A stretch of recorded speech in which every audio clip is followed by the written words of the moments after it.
Have you ever really stopped to think about how society actually works? I mean, we tend to picture it like a machine, right? Or maybe a big pyramid with someone at the top pulling all the strings. But what if it's something way more complex, something more alive?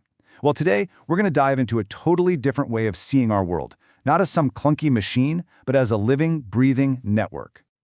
All right, so let's just jump right in. Think about it. Almost every political story, every news headline, it all starts with this one basic question. Who's in charge? Is it the government? Big corporations? Some powerful leader? We are absolutely obsessed with finding that one center of control. And you know that obsession? It leads us to this picture we all have in our heads, this pyramid myth, the idea that power just flows from a single point at the top straight down to the rest of us. But the source material for this explainer, it argues that reality is nothing like that. It's actually much more like a network. We're talking millions of people, families, companies, all these different groups coordinating in this huge, complex web where everyone depends on everyone else. So let's really break this down. We're talking about shifting our whole perspective from that simple top-down pyramid to something way more dynamic, a living system. And believe me, it's a fundamental change in how you see everything.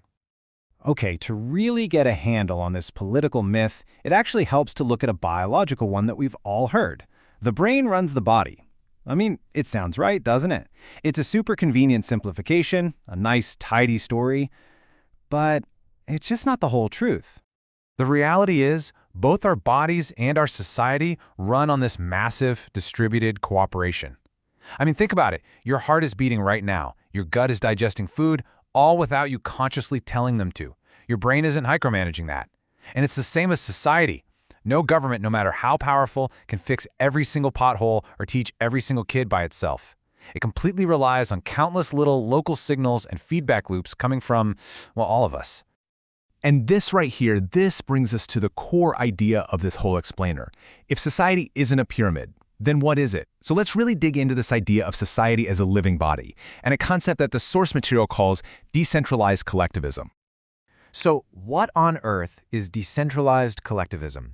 Well, put simply, it's a way of looking at society that takes our interdependence really, really seriously. It's about recognizing that we're all just nodes in this huge network, and our freedom, our ability to do anything, is always tied to that big web of relationships that, frankly, keeps us all alive. And at its heart, the core idea is actually beautiful in its simplicity. This is the guiding principle. It's not about some grand political ideology or a 5-year plan. Nope. It's about a super pragmatic focus on one thing, protecting and maintaining the very systems, the ecological, social, and economic ones that make our lives possible in the first place. And get this, it comes with a kind of ethical task for each and every generation. We inherit these incredibly complex systems, right? Warts and all. Our job, then, is to repair what's broken, to strengthen what's fragile, and to basically leave the whole network more resilient and more viable than how we found it. Okay, that all sounds great in theory, right? But how does a network like this actually stay healthy? I mean, how does it deal with big problems like corruption or even just simple mistakes without some central boss cracking the whip? Well, let's get into the nitty-gritty of how this self-correction thing actually works. The key principle here is a word you might not have heard before: corrigibility. And it is a seriously powerful idea. It means that no single person, no institution, no part of the network is sacred. Nothing. Every power center, no matter how important it seems, has to be correctable by the rest of the network.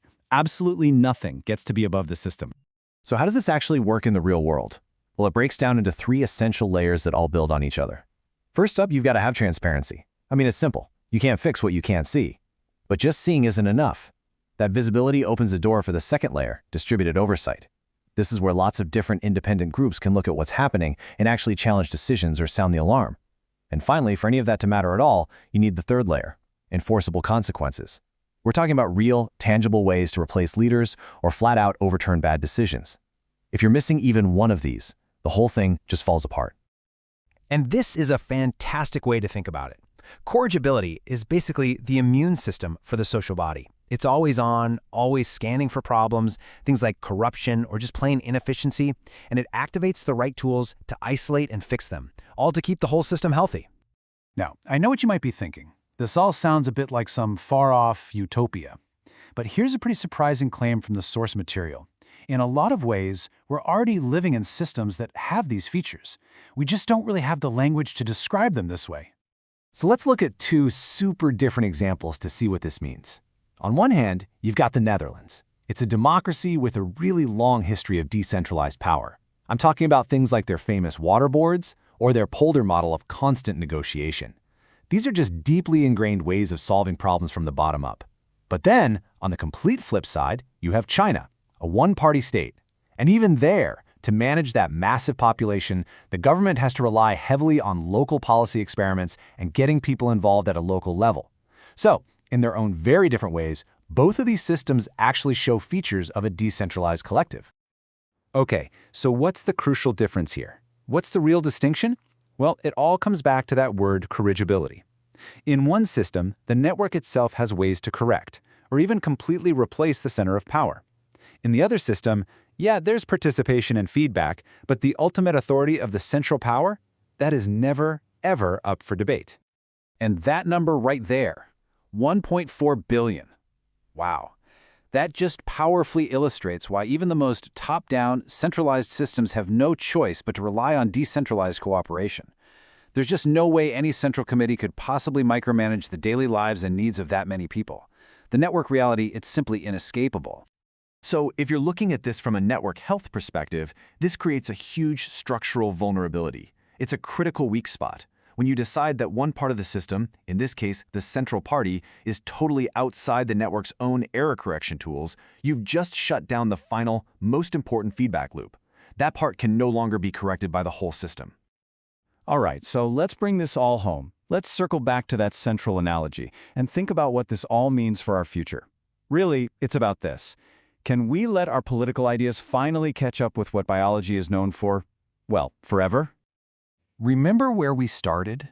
With this convenient, but ultimately false idea? This simple story of top-down command and control. It's a story we've been telling ourselves about our societies for centuries. But the biological reality is all about mutual dependence. The brain is constantly getting signals from the body and being shaped by them, just as it's sending its own signals out. It's a two-way street, a constant conversation, not a one-way command. The brain depends on the body just as much as the body depends on the brain.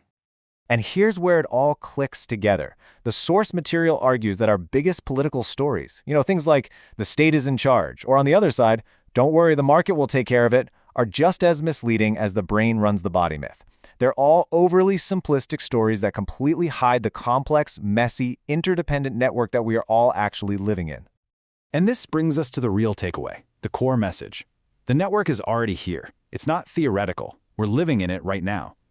So the job isn't to invent some brand new thing from scratch. The real work is to just recognize it, to give it a name, and then to start intentionally designing our institutions to support its health and help it thrive for the long haul. And so that leaves us with one final big question to chew on. The blueprint for a resilient, adaptive, and truly viable system is literally running inside our own bodies. So the question is, do we dare let our politics finally catch up with our biology?